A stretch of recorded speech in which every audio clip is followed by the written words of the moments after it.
Greetings, friends. Welcome. This is our Wednesday meditation and talk.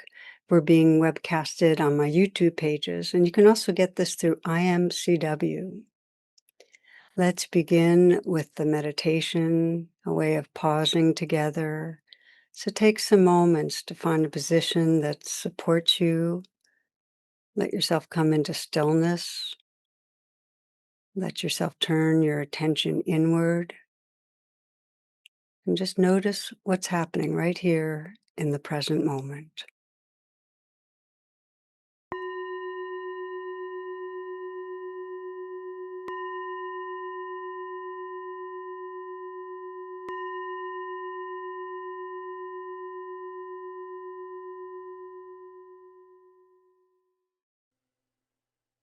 The guidelines for a sitting posture are to sit upright and sit tall in a way to really support being alert, being awake. And then the other guideline is to be at ease. So in that tallness, to see if you can let whatever can relax, relax. So this is to be alert and relaxed. Feel your body breathing. You might become aware of the breath at the heart.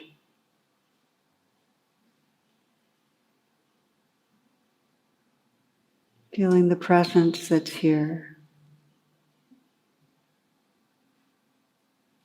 Awake, aware. And asking yourself, what is my deepest intention for practice right now?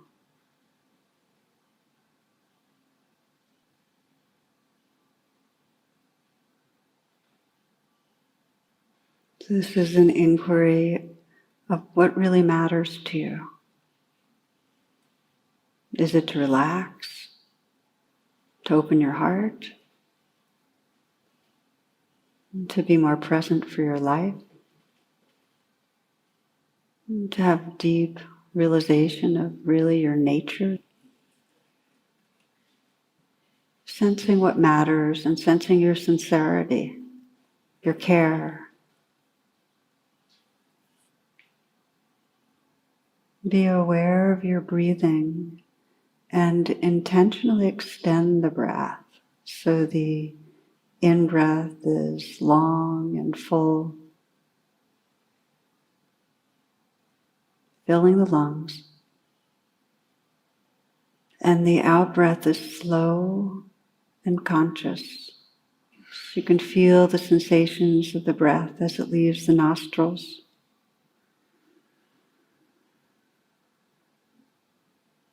Again, a long, deep in-breath, filling the chest and the lungs. You might sense to the count of 4 or 5. And matching the out-breath, exhaling slowly to the count of 4 or 5.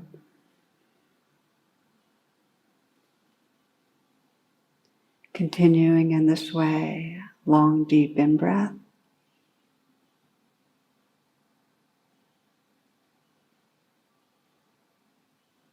And a slow, conscious out-breath.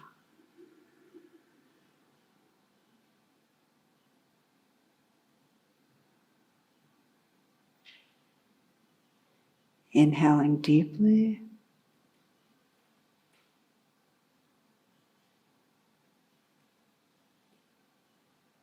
And a smooth out-breath.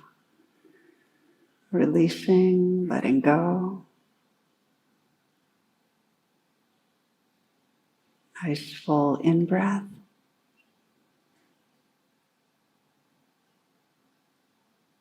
And slow out-breath.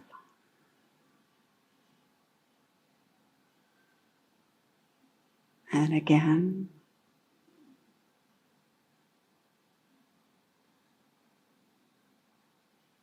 Letting go with the out-breath. Releasing, relaxing outward.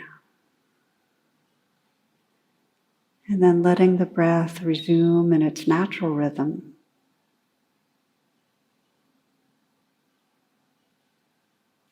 not controlling the breath, just witnessing, feeling the sensations of the breath, the inflow and the outflow with a relaxed attention.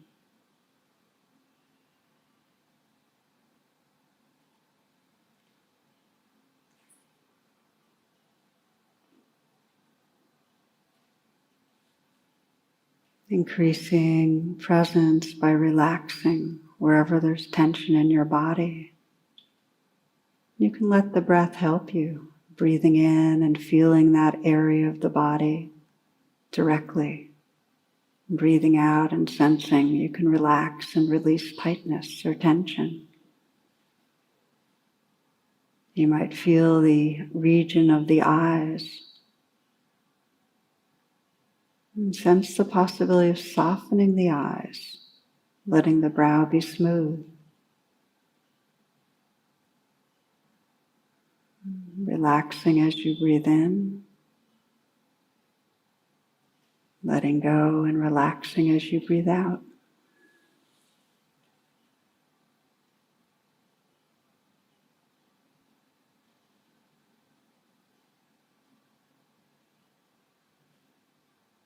Let the jaw be relaxed.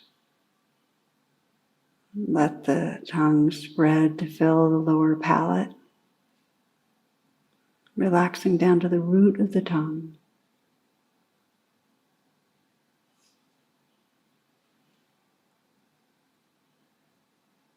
You can feel all the sensations in the face relaxed, breathing in and breathing out.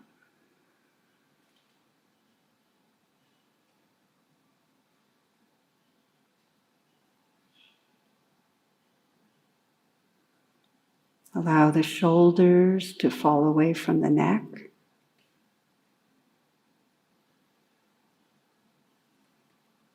Let the awareness fill the shoulders. You can feel from the inside out the life that's there. And breathing in as if you can more fully contact the sensations with the in-breath. And breathing out, sensing you can relax and soften and release some. Feeling the breath in the shoulders, breathing in and breathing out.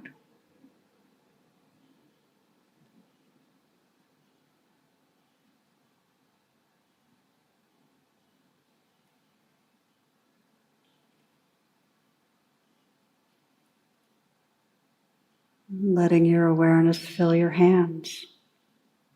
You might soften your hands. Feel them from the inside. And breathing in, receiving the breath in the hands, contacting sensation. And breathing out, letting go, softening.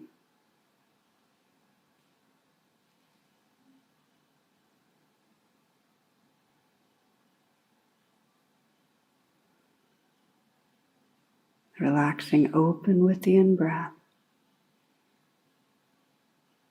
And releasing, letting go with the out-breath.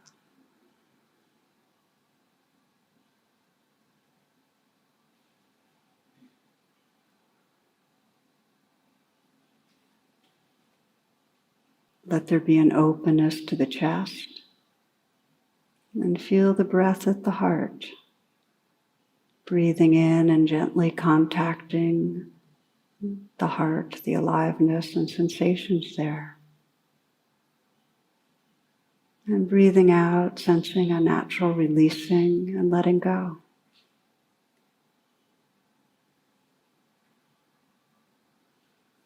When you breathe out, sensing the space you're breathing into and the spaciousness that's here.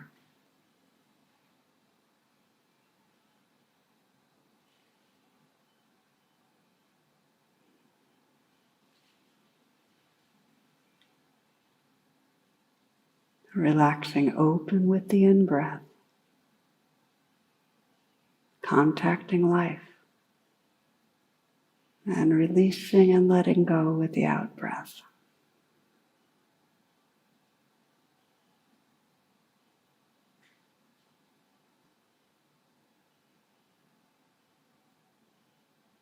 Letting this next breath now be received in a softening belly.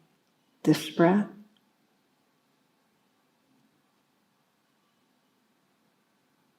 And now this one. So that breathing in, you can contact and feel the sensations in the belly. And breathing out, releasing, sensing the spaciousness that's here. Letting everything float in awareness.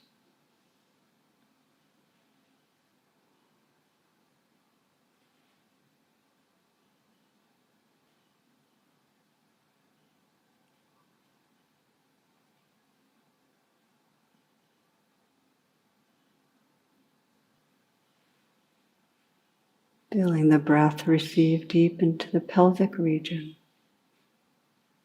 Breathing in and opening and contacting the aliveness there.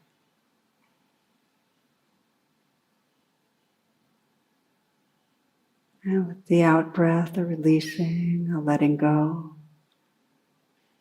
sensing space, letting the aliveness float in spaciousness.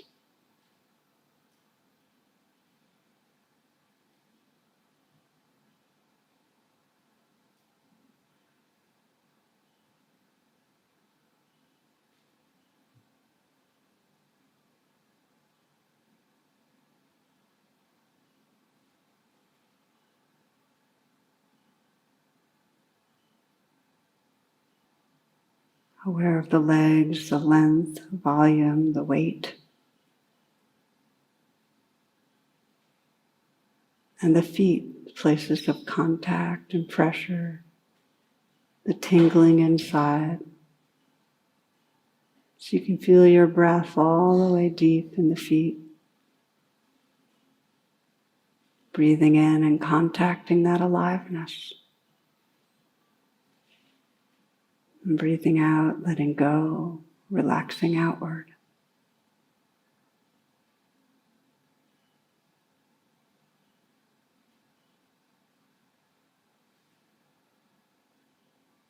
And then widening the attention now to feel this whole body as a field of sensation.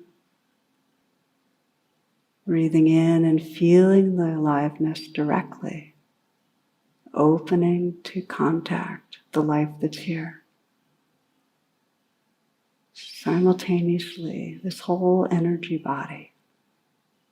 And with the out breath, sensing the space it's in, the awareness that everything floats in, letting go.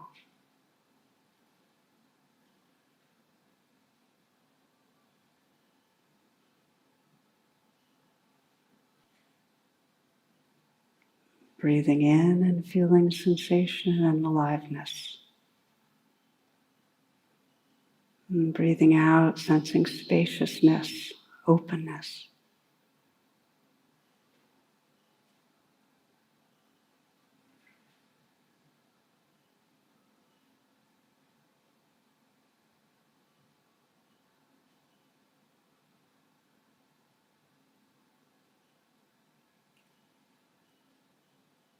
Letting this life breath be a portal to presence, to the aliveness of presence,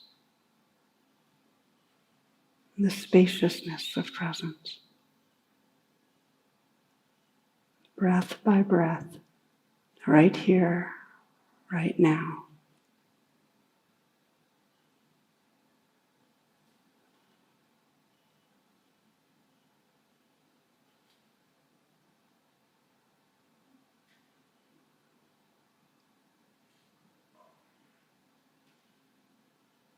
When the mind wanders and gets distracted, as it habitually will, the practice is without any judgment to notice, oh, thinking. that virtual reality that we've gone into. And then gently shepherd the attention back to this next inflow or outflow of the breath. Take your time, relaxing back into the movement of the breath.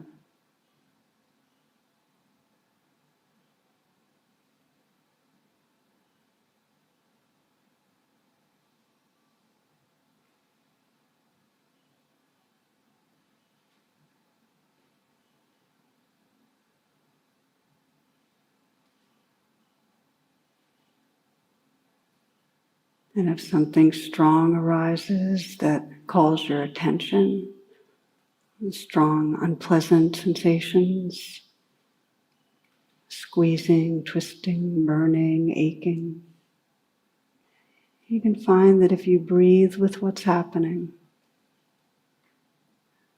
offer it a kind attention, notice what happens to it. If it gets stronger or weaker, changes. And when it's no longer calling your attention, gently resting with the breath again.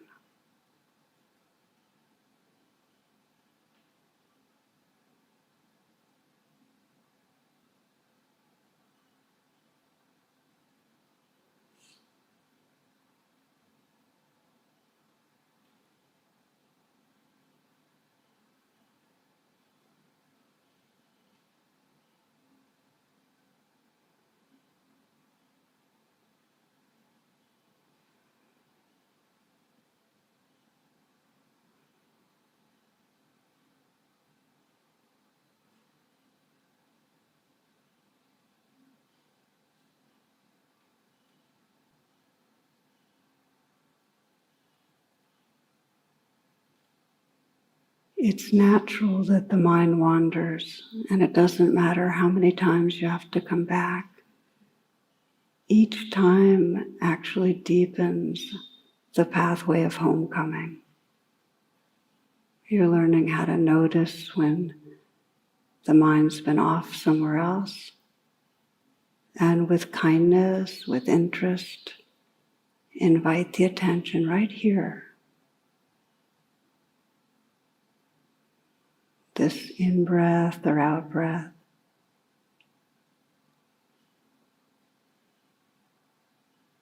Relaxing as much as you can with the movement of the breath and with whatever's happening in your body or your heart. Breathing with it, letting it be here. Making room for this precious life, breath by breath.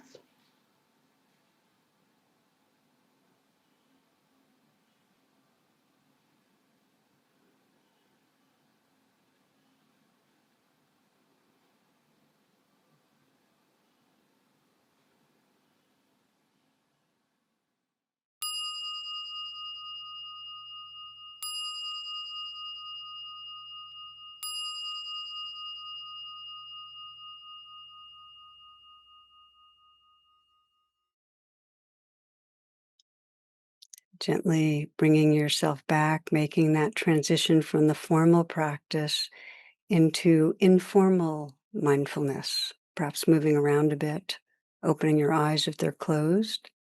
And I'll make announcements for this coming week. Please do visit my website, tarabrach.com, for all the virtual offerings available. And I'd like to let you know we are taking registration for a day-long. It's a live and online day-long. This is December 7th, Sunday, December 7th.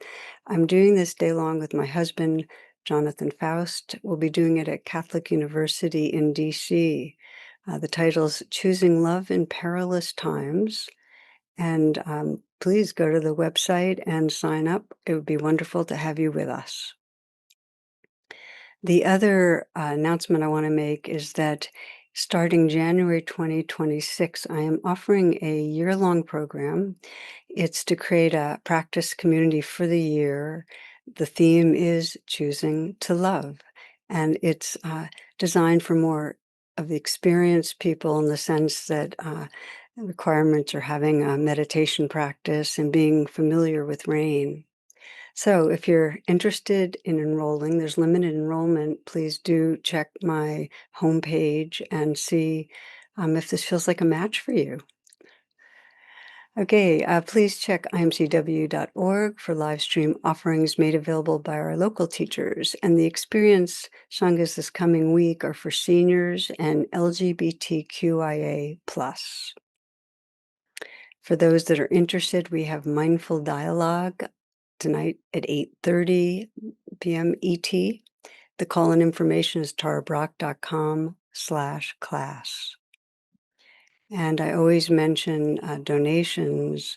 We offer the teachings and practices freely, and what you offer by way of donations is deeply appreciated, and the links can be found in the description. Okay, friends, now for this week's talk.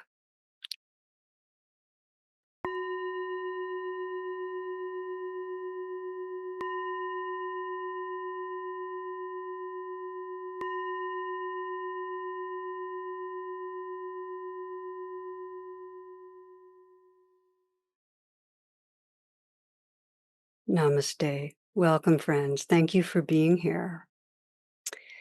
It's said that there are 5 types of fear: terror, panic, username or password is incorrect, we need to talk, and 14 missed calls from mom. So I thought that was a good definition of fear. For most of us, fear is an ongoing background hum. It can get quiet sometimes and it can get really loud. And it's intrinsic to how our nervous system operates. Fear is part of our survival equipment. And there's a wide range of what can trigger. Um, to the degree our survival feels threatened, fear lets us know it's here. It can really, really spike. I heard from a nurse recently who had a panic attack after her shift at the hospital. She was the nurse manager. Staffing's been reduced. Patients, some in critical condition, are not getting proper care. It's hugely stressful for all, really overwhelming. And she had some past trauma, and the feelings of powerlessness really got triggered. Um, Fortunately, she had a partner to help hold her and practices she knew to help regulate what was going on, and it was awful. So, as many know, PTSD, symptoms that come up after trauma, like panic, other kinds of strong fear, shaking, this is increasing everywhere. PTSD is increasing in lockstep with the feeling of danger and insecurity and cruelty and violence in the world. PTSD is increasing. And after talking with this nurse, I decided to share a talk with you that I did a while back that takes a very direct look at how mindfulness and meditation and compassion practices, different meditative strategies, can serve in working with trauma. So we'll look at what trauma is and different ways PTSD expresses, and those meditative strategies that not just calm the traumatic response, but actually help us reconnect with our own most awakened heart and spirit. While the focus is on trauma, the practices and teachings are really for all of us navigating a world that's caught in the shadows. So I hope you find that this is helpful.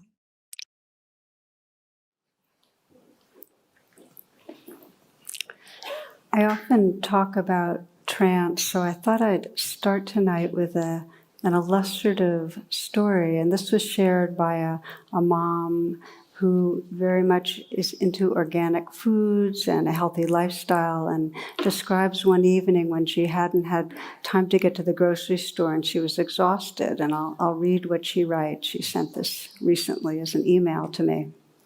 She says, I looked for what we could possibly eat for dinner, and thank goodness there was a frozen pizza in the freezer. Okay, guys, we're going to have frozen pizza for dinner. I tried to keep the guilt out of my voice that it wasn't going to be handmade, homemade, organic with love meal. My son instantly resisted. But I don't want frozen pizza. I remained calm and said, but that's what we're having tonight. And he remained resistant, getting more and more upset, on the verge of a tantrum. I don't want frozen pizza. I don't want frozen pizza.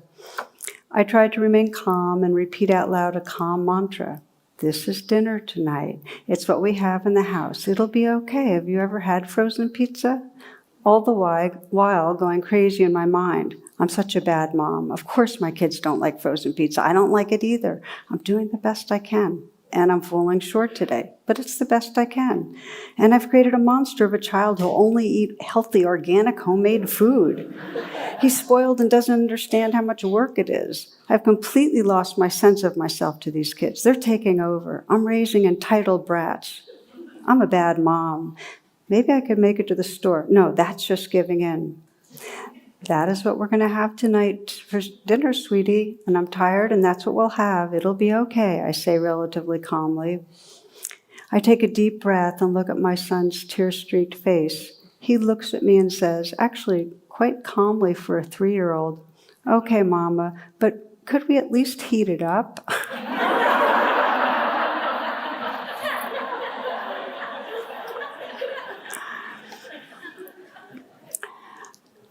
So this is a mild-mannered trance story as a kind of prelude to really what I'd like to explore tonight, which is a much more painful kind of trance that occurs when because trance means that our perceptual filters have narrowed, and we're just taking in a kind of a sliver of the world, and when it's driven by our negativity bias, or the kind of sense that something's wrong, we get very torqued. It's a lot of suffering. So I'd like to explore how we work with trance when the trance is very, very strongly driven by fear or trauma. And it feels like a really important domain to explore because trauma and strong fear are so pervasive. Even for those of us that don't think of ourselves as traumatized, we all have seasons where we get in the grip. So we'll be exploring this tonight, and for those that are interested, next week I am starting an online course that fleshes out a lot of this subject called Awakening Your Fearless Heart, and you can find out more about that on my website, tarbrach.com. So, question I am most regularly asked after classes or workshops or whatever is, what do I do if it feels like too much? Okay, because the instructions are so often come into the body and open to what's here. Be with it with kindness, with clarity. What do I do if it feels like too much? What if I do if I feel like I'm going to get overwhelmed? What do if I feel so agitated I just can't even sit with it? These are the kind of questions I get. And the reason it keeps coming up is because many of us have within us pockets of fear and agitation that we actually organize our lives around not feeling. And often they're trauma-based. Give you a little bit of the statistics. It's estimated that 70% of us have had a traumatic experience in our life, and that 20% of those of us that have had that go on to experience the post-traumatic stress syndrome, the different symptoms that circle around trauma. So that's 1 of 5 of us that are sitting here or that are listening. And there's further research that kind of narrows it down. It says 1 in 5 Americans was sexually molested as a child. 1 in 4 was beaten by a parent to the point of leaving a mark. And 1 in 3 couples engage in physical violence. That's a lot of people, okay? So we sometimes think of trauma as, emotional, as sexual abuse or physical abuse or war or major natural disasters, but there's a whole range of life experiences that are traumatizing.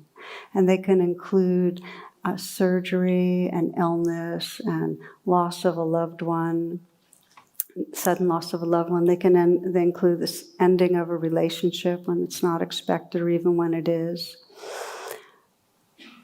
In our society, and I think many people can feel kind of plugged into the nervous system of our society, there's a lot of trauma. And it's from all sides of the political spectrum. It's the trauma, many segments of the population traumatized by loss of jobs, sometimes for generations. Traumatized by poverty, the trauma of immigrants, the trauma of refugees, the trauma of non-dominant populations that experience regular violence, injustice, oppression.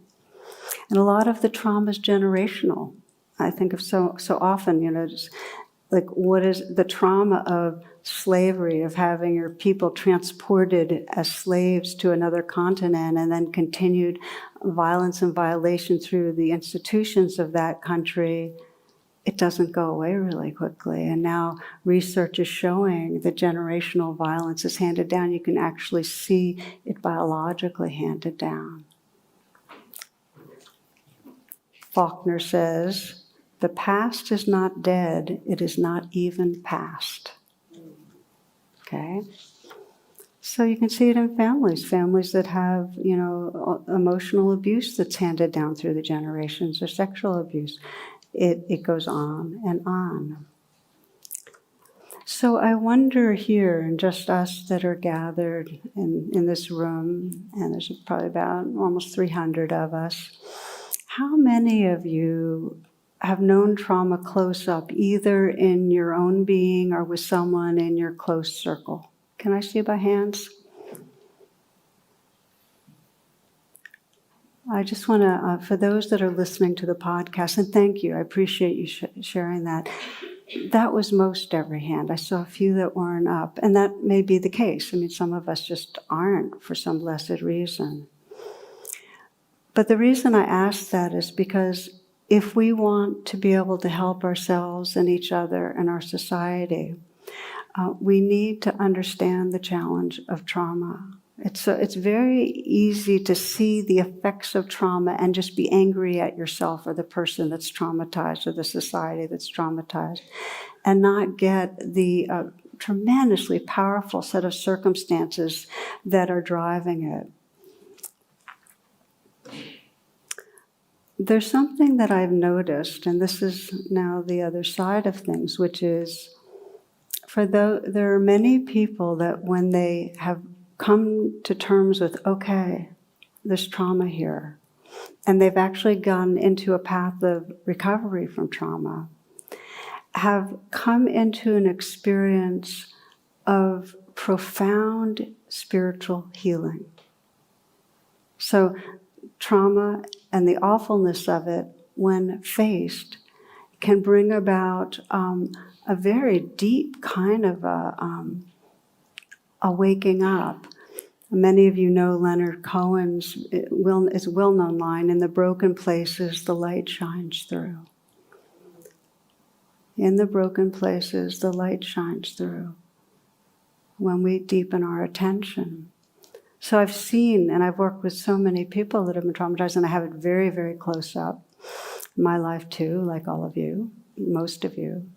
I've seen that trauma is a cutting off, and we're going to explore what trauma is. It's a cutting off within our own body. It's a cutting off with others. That's the pain of separation. But the process of recovery is a reconnection that can really reconnect us to the sacred, to a real sense of spirit. So this is what I want to look at in this particular talk. Like what's the path of recovery that really goes all the way to that deep sense of freedom and awakening? And we're going to do it in 4 parts. And this is somewhat of a new talk, although some of the pieces I've drawn from other talks, and so we'll see if I can fit it in. The first part will be being able to recognize and understand the suffering of trauma. Because as I mentioned, if we don't, we'll blame. There's a lot of shame that surrounds trauma. for those that are traumatized, and a lot of blame outward. So that's the first, is that we can relate to it with compassion if we can understand the nature of its suffering. The second is, how can we resource trauma? How can we bring in enough safety and love to begin to work with it? Part 3 is presence. How do we really reconnect with the unlived life that's there that we've been avoiding? And then the last part is, how do we then live from a more fearless heart? Okay, so number 1, what is trauma? And in a simple way, you could just say that when our nervous system is overwhelmed and our coping strategies don't work, we get traumatized. When our normal ways of coping, fight, flight, freeze, being able to navigate a situation, don't work, we get traumatized. And if the trauma's not processed, if we aren't eventually able to fight off what's attacking us, or get away from it, or in some way manage it, then we freeze in a way that the fear, the unprocessed fear, gets locked in our body, in our tissues. It's there. And then that brings up all the symptoms that are called PTSD, that include anxiety, and include depression, and include dissociation, because we're trying to get away from our body. It includes intrusive thoughts that come in and really torment us. It includes sleeplessness for many people, and then avoidant behaviors that very much turn into addictive behaviors. As I have come back to a couple of times already, PTSD is almost always very much coded by and held together by a sense of shame. It's like, it's a really terrible catch-22. Something happens, we get traumatized, we're coping as best as we can with these strategies, and we hate ourselves for it because they don't look good and feel good. And that shame, by the way, binds the whole process. So what is actually going on inside us when we get traumatized? And this is what gets interesting to me, because I'm beginning to more and more understand trauma as a breakdown in communication. When we're an integrated person, we have communication going on through all parts of our body. There's a flow of energy and information moving through. But when we get traumatized, that breaks down. So there's certain parts of our brain that have evolved to monitor for danger. And what happens is, when they get overactivated, in other words, when we've been traumatized and they're overactivated, they're constantly monitoring for danger, and they pick up on all sorts of triggers as, oh, this is trouble. That might be just associated in some way in the mind, but are not really danger. So the body is constantly in a flush of stress and reactivity. And we're seeing the world basically, instead of through rose-colored lenses, through the lens of pure fear. And the way I've shared, and those of you that might be familiar with it, just to, for those that aren't, for me, the most useful way of understanding this breakdown in communication that goes with trauma is an image from Dan Siegel, who's a psychiatrist and author, where he says, okay, so this is your brain, this fist. You might want to make a fist yourself if you haven't done this before in particular. This is your brain, and if you open it up, this is your spinal column going up into the heel of the palm, the brain stem. And your thumb is your limbic system. Okay? And your brain stem and your limbic system work together to regulate arousal, fight, flight, freeze, emotions. Okay? The 4 fingers come over. This is your frontal cortex here. Okay? And your frontal cortex is, first of all, the cortex is thinking and reasoning. And the frontal cortex in particular, where your forehead is, that's the site of mindfulness. It's a site of compassion, the whole compassion network. It's a site of morality. It gives you kind of moral direction, perspective.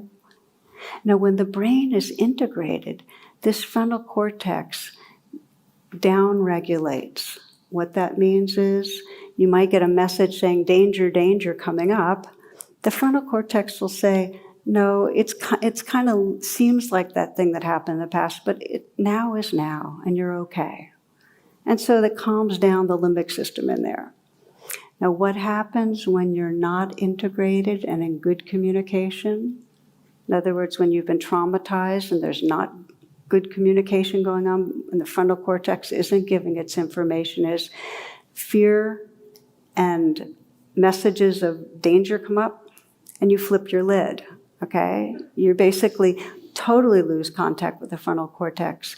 And so you're going around in an unintegrated state where this subcortical looping, all fear-based, is in control. It's hijacked your system. Now, here's what I didn't know until more recently was the stress chemicals, mostly cortisol, that flood through your system when we're really frightened, actually destroy neurons. And they particularly have an effect on the neurons that connect the more far-reaching parts of the brain, so that if you've been traumatized, there's less communication already between the frontal cortex here and the limbic system.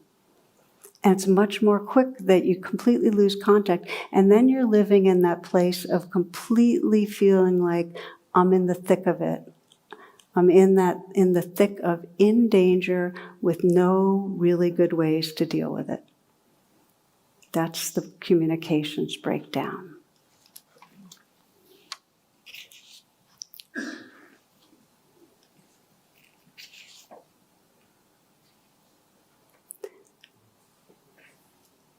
If you think of the opposite, when communications are flowing, in a way, the state of enlightenment is a state of full integration, where everything, all the circuits are connected and you're able to really light up, right? So not only do we have a communications breakdown internally when there's been trauma, but our interpersonal communications also breaks down. So why is that? This frontal cortex that down-regulates emotions also is what allows us to pick up really important information from each other, to be able to have empathy, to be able to sense what's going on for another person. And when there's not good communications internally, we can't tell whether another person means well for us or another person's a threat. And we're much more at the mercy of that negativity bias that's perceiving threat and feels unsafe and can't trust. Does this make sense? Is this connecting for you? Okay, because I feel like revisiting it really helps. Now, just to say, everything that has been disconnected can be reconnected. I'm going to move on to the whole rest of the talk will be how we reconnect. But I want to say that because it sounds pretty awful. Okay, communications are cut off inside and they're cut off with the world. But when we're in the state of trauma, it is pretty awful. Okay? Now, interestingly, to communicate fully in order to be able to play and to mate and to nurture our young and to nurture each other, we actually have to be able to turn off our defensive systems. I mean, you can't really make love and be nurturing if you're in high alert and your defenses are on. And there was a very interesting experiment that happened. This was back in 1998. A neuroscientist named Jack Pansep. He had young rat cubs, and they were in their cages. And he observed them doing the whole rough and tumble of their play, and he watched them for a number of days playing. And then he took one cat hair, put it in the cage, left it there for 24 hours, and then removed it. And what do you think happened? They stopped playing completely. As soon as that trigger for danger was in their cage, completely wiped out their play.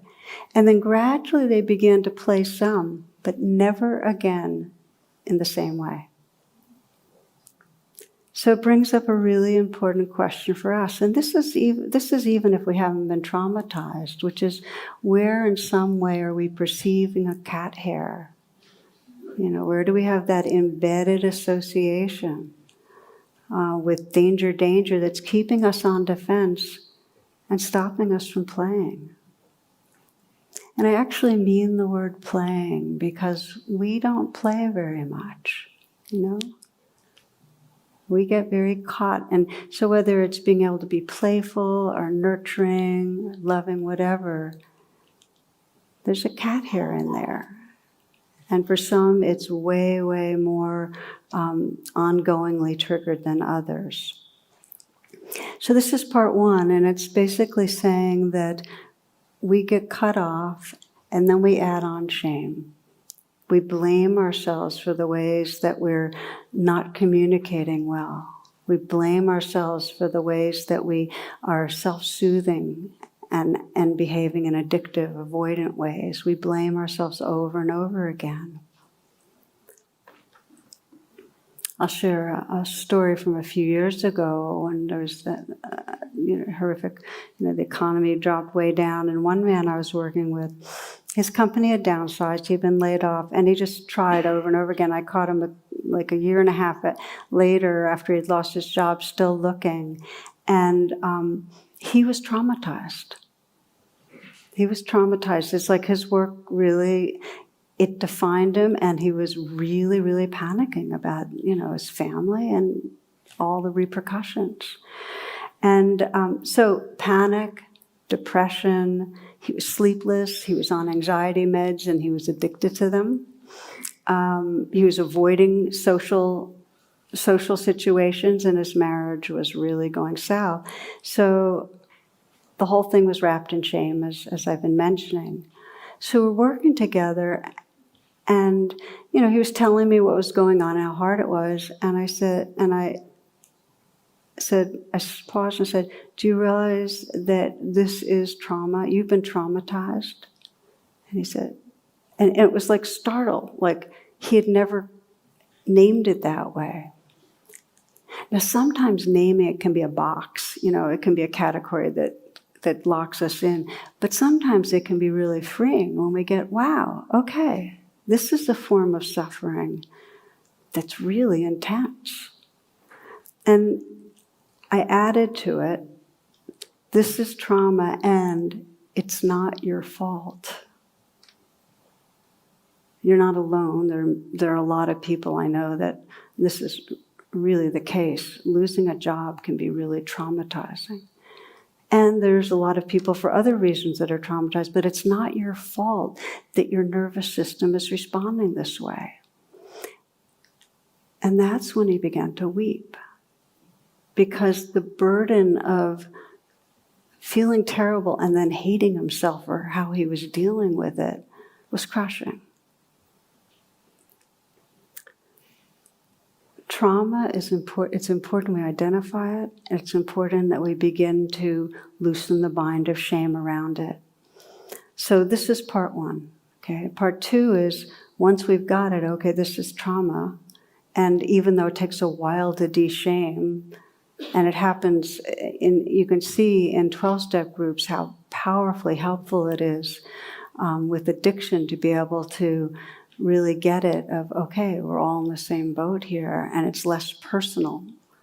Well, so it is with trauma. When we get, a lot of people are traumatized. This is how the nervous system does it. Then we start beginning to say, okay, how can we resource? How can we begin to reconnect and reintegrate? And it's interesting if you kind of look into the way the shamanistic cultures put it. It's believed that when a person is traumatized, their soul leaves their body. And it's a way to protect it from intolerable pain. And so in a process they call soul retrieval, they bring together a community of, people that basically are with the traumatized person, with creating tremendous amount of love and safety, and the soul's invited to return. And so likewise, in different healing contexts, whether it's in the care of a therapist, our friends, our group of friends, or with a teacher, we begin to find ways to create containers of safety and love. That is the beginning. because we were wounded, most of us, in relationship. And most of us need relationship to heal.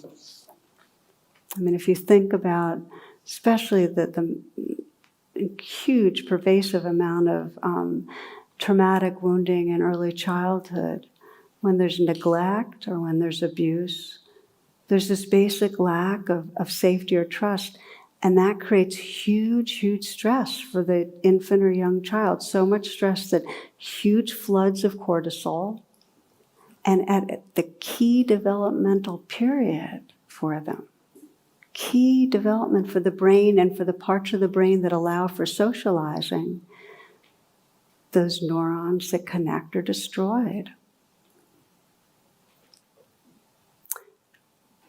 Luis Cozzolino says it's not survival of the fittest, it's survival of the nurtured. It's a really, really good line. So, when we're traumatized, the first need is safety and love. And there's one man I know, a young man, who lives with a huge amount of anxiety, and he's tried every modality I've ever heard of, and he said, after doing all of these different processes and techniques, all of them, he said, there's only one thing that works, and it's kindness. Okay. You can see it with children. I have this one story of a group of children. They're having a really big fight, and they go to their, they go to bed after their fight, and then there's this horrific thunderstorm in the middle of the night, and this woman says she heard a noise upstairs, and she called to find out what was going on during the thunderstorm, and a little voice answered, "We're in the closet forgiving each other." And another similar story I heard, there was, again, a storm at nighttime, which is just, children get scared, and this little boy wanted to sleep with his parents, and each time he'd call his father and say, "Please, can I come into your room?" And his father said, "You don't have to. God is with you." Then 25 minutes later, he'd hear his son calling again. He'd come in and say, "God is with you. You're okay."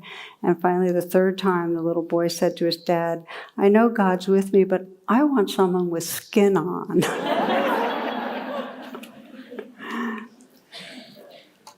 We know from research that when we're in relationship, it reduces fear.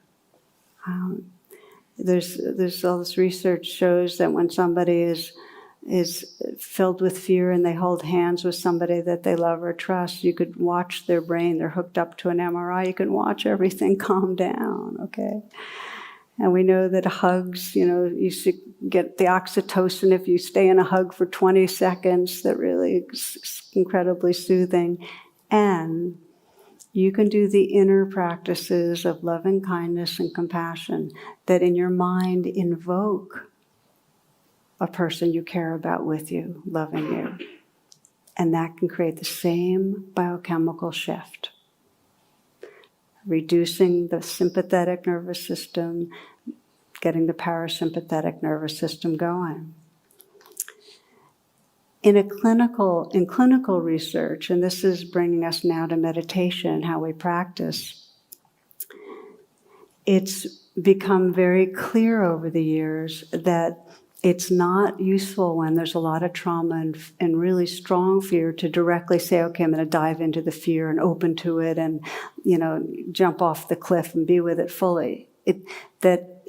Especially if it's trauma-based, that first it's really important to do the kind of soothing and calming and bringing in a sense of safety and love.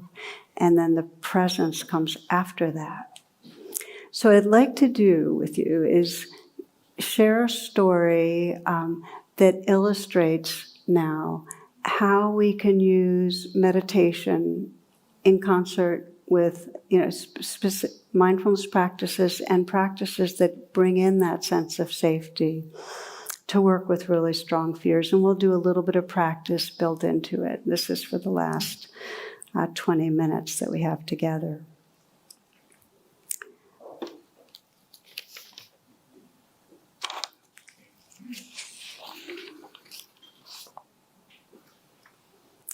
The person that I'd like to describe was a parole officer in a state prison facility, and she came to classes here and attended for about 4 months before she asked if we could meet, and basically said, that she's so restless it's hard for her to sit through the class, and she couldn't feel her body. When I do a body scan, it's very hard to feel her body, and even trying to close her eyes felt hard sometimes. She said, I'm hypervigilant, and very scary for me. And those are real signs of trauma. Many, many people find that if they've been traumatized, trying to meditate, close your eyes, come into the present moment, feel your body, it's the exact opposite of what you can do. The more trauma, the more dissociation, okay? So we talked together a bit about, her past, and she had, as I had imagined, repeated sexual abuse, her uncle, for a number of years. And then her pattern continued in abusive relationships with partners. So she had a lot of shame. She basically considered herself damaged goods, and was very hard on herself and tough on others in her job. She was tough. But when she got triggered, she said, I'm just like this scared little girl, and there's no center, there's nothing there. And when she wasn't immediately triggered, she was self-soothing, a lot of overeating, cigarettes. So the beginning is what I already described, as the shaman described. She needed some sense of relationship, love, safety, to be able to calm her down enough to begin to actually go to where the unlived life was. And I asked her some questions that I often ask people who are meditators and want to be able to find that internally. I asked her, what is it that in your life gives you a sense of when do you feel safe? When do you feel loved? For her, it was when she was with her sister or she had one best friend. And then I asked more questions. She included me in it over the months as one of the 3. She called us her spirit allies. But I asked her some more questions. I said, when you're feeling with people that are safe and loving, what's it like? And I said, I want you to imagine it right now. And so she had me there already, and she imagined her sister and her friend. She said, it's like being surrounded, being in this warm bath. And I said, and when you're in that warm bath and feeling surrounded, what's your deepest prayer? Just, may I feel completely safe. May I feel fully loved. That became her practice. So even if we weren't around, the shamans talk about having the whole community there, she was able to invoke her community of spirit allies, right? Okay. She could bring us to mind and sense that warmth and sense being held. And she would use as a mantra that prayer, may I feel safe and may I feel loved. I also taught her a few other, what I consider, really powerful ways to resource ourselves when there's trauma or strong fear. One is called grounding, and I'm going to guide you a little bit for a few moments right now so you can kind of get a sense of them yourself.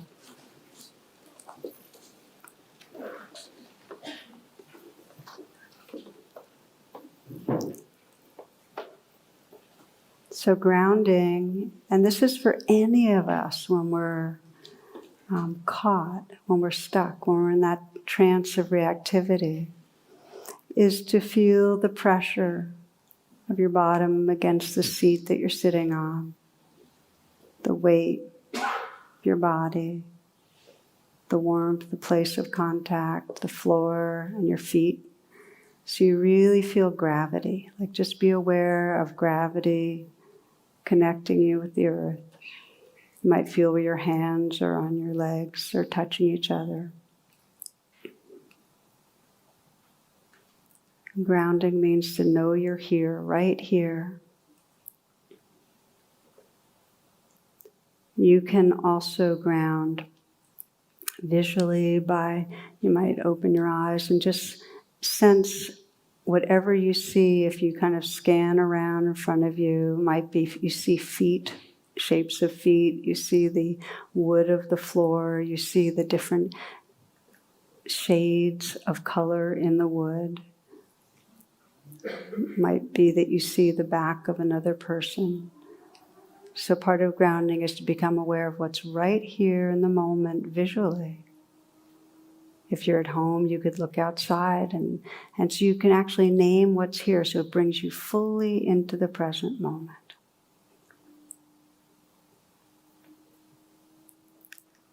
Now, if you close your eyes, another way of resourcing is to feel through your body and sense if there's any place in your body that feels like safe space, where the sensations are pleasant or neutral. So again, you're grounding in your body in the present moment, anchoring. It might be just the sensations in the hands. Just feel them right there.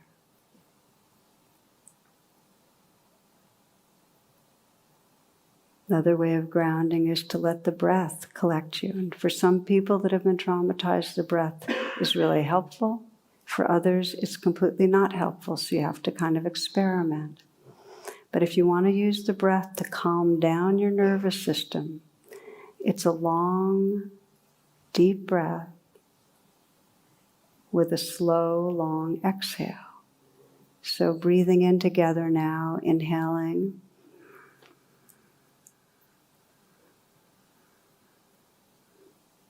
And then a slow out breath.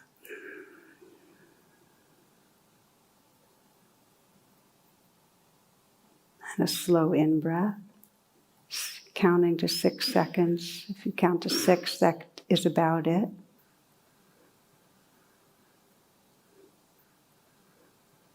And a slow out breath. So you're matching the in-breath, the length of the in-breath, with the length of the out-breath. They're each long and slow, and no space in between. It's a circular breath that just keeps going. There's much research that this kind of breathing, and there's variations on it, but this kind of breathing can help to quiet and calm the nervous system. Now the final piece for resourcing that I'll share with you is a bit of what Dana did in terms of bringing to mind others. And you might begin by placing your hand over your heart and sense that your touch is light enough that you can actually feel a quality of tenderness. So this is part of resourcing, as you're beginning to bring this quality of kindness, safety, presence, right here to the inner life that needs it. Let your breath be slow, long, deep. Feel it in the heart.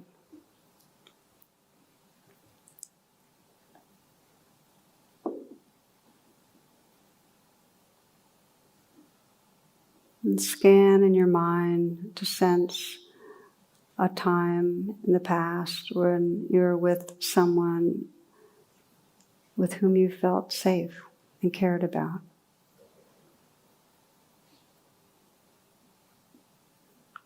Could be a person that's alive now or not alive. Could be not a person, could be an animal, could be your dog. Could be a friend, teacher, healer. Or it may be a relationship that's not so personal, but you feel the presence of that person in your mind, a spiritual figure that really helps you to feel safe and loved.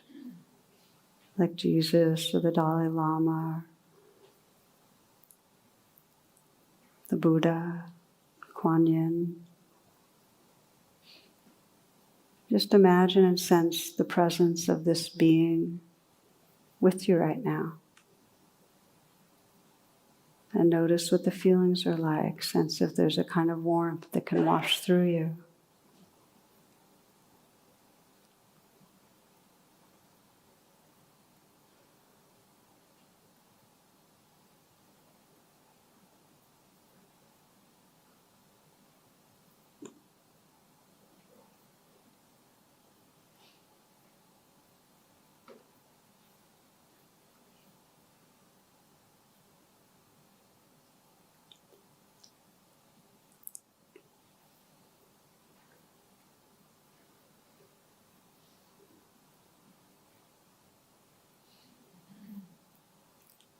And when you're ready to relax your hand down and just sense that this experiment in resourcing is something that you can do at any time, and especially when you're not caught in fear.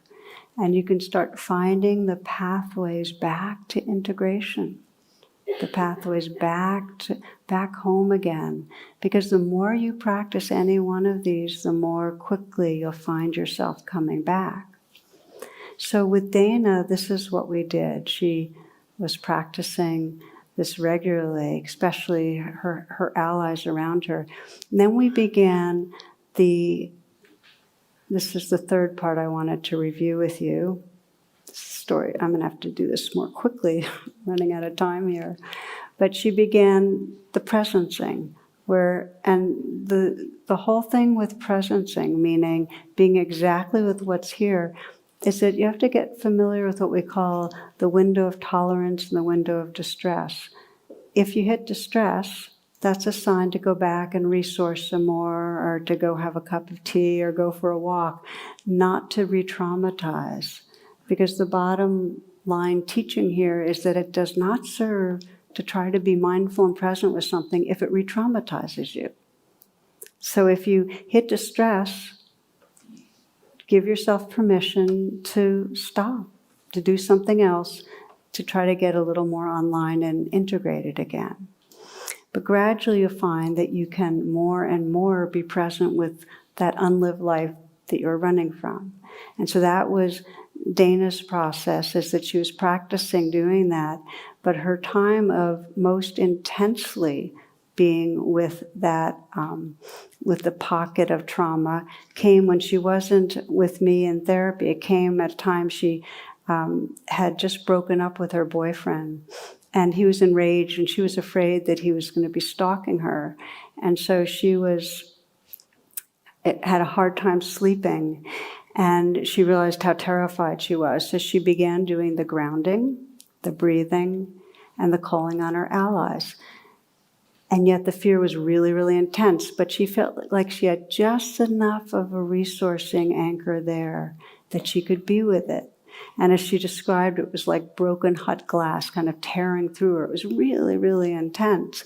And so she kept whispering, she would whisper our names, and she would reground and let it happen. She would say, may I feel peaceful, may I feel safe, may I feel loved. And finally her body was trembling uncontrollably, and yet she started feeling like she could be with it. She had enough safety and love that she could let that huge amount of intense energy move through her. And she said gradually she noticed a shift, and here's what happened. The fear was still there, but she was more and more aware of a space around it. She was more aware of space inside it. And she said, she described it, the space of loving that she felt held in was larger than the scared self. And that space started filling with this very warm, luminous light. She said it was like I was part of that light, and then I realized my soul was back. She said I started crying, feeling how all these years I'd been lost, living without this light, living in a broken self. That experience of being present with was a soul retrieval. What does it mean her soul was back? She was reconnected to the spirit, the awareness, the love that's intrinsic to her.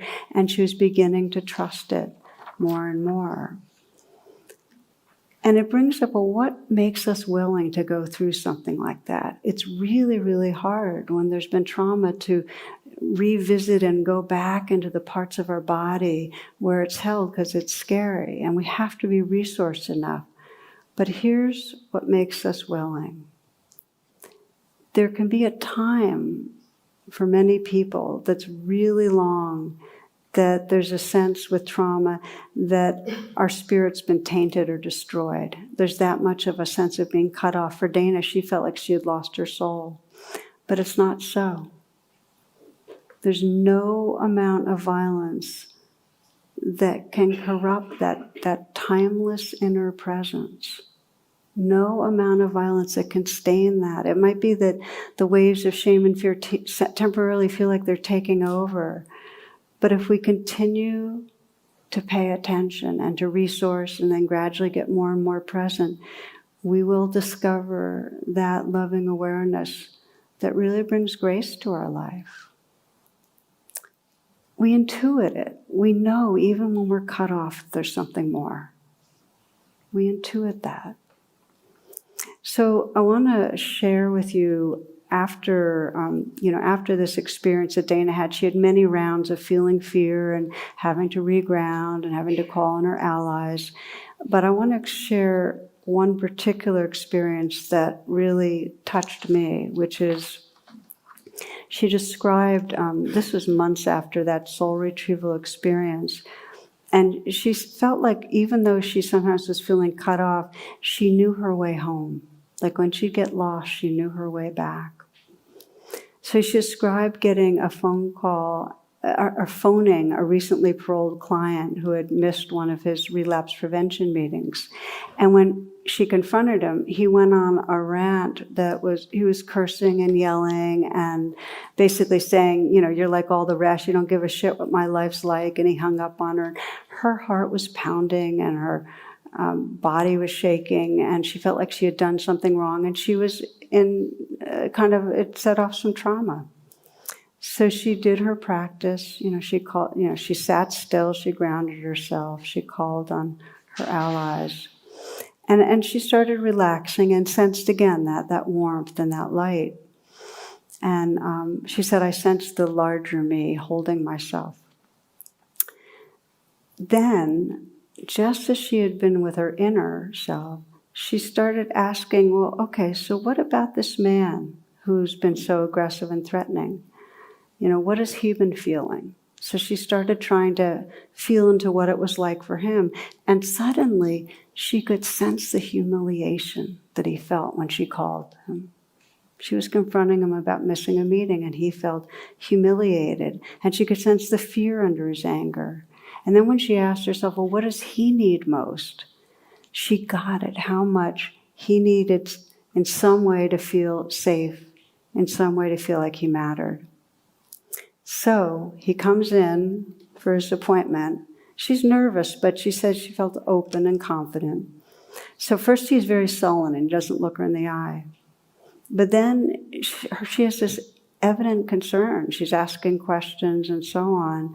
And he becomes more disclosing about, how wild his friends are and how hard it is to stay clean.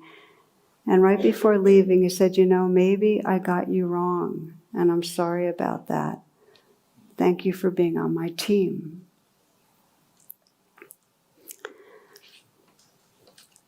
This is a woman who was hugely hard on herself, hugely hard on others, wasn't able to read people, that found her soul, her spirit, and then could live it with another. So I want to close on that note. We're going to just do a brief kind of reflection.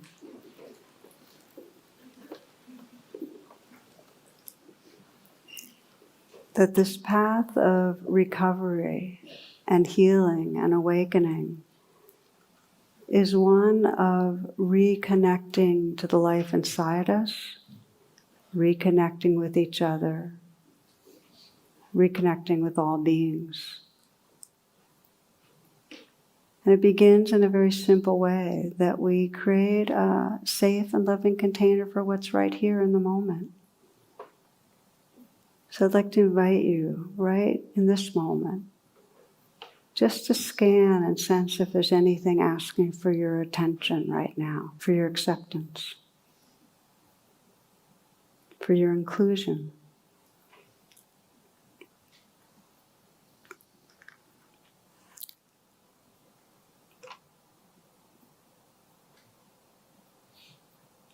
And sense the possibility of whatever's here, of being able to offer some space of safety, some care.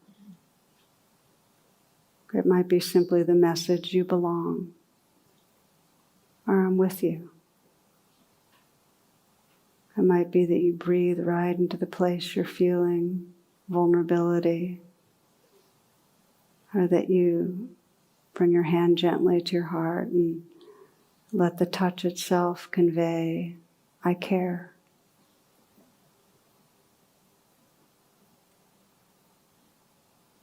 Whether we've disconnected for a moment or for 10 years, we can reconnect with our heart and spirit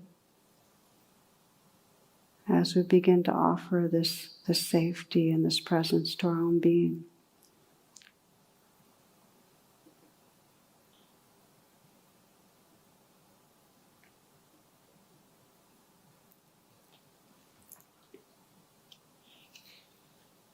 We close with the words of Roshani Ray. There's a brokenness out of which comes the unbroken, a shatteredness out of which blooms the unshatterable. There's a sorrow beyond all grief which leads to joy, and a fragility out of whose depths emerges strength. There's a hollow space too vast for words, through which we pass with each loss, out of whose darkness we are sanctioned into being. There's a cry deeper than all sound, whose serrated edges cut the heart as we break open to the place inside that is unbreakable and whole.